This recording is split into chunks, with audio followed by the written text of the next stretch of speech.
瑪利亞、馬大力納、黑馬烏嘅兩個門徒，雖然親眼睇到復活嘅主耶穌基督，親耳聽到耶穌對佢哋講嘅喜訊，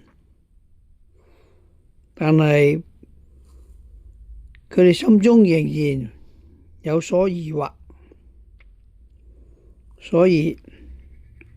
人要完全咁擺脫我哋固有嘅經驗，接受一個我哋唔能夠了解嘅復活嘅事蹟，實在唔係一件容易嘅事。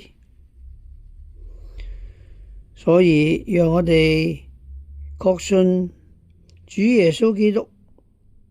以佢嘅方法去幫助我哋，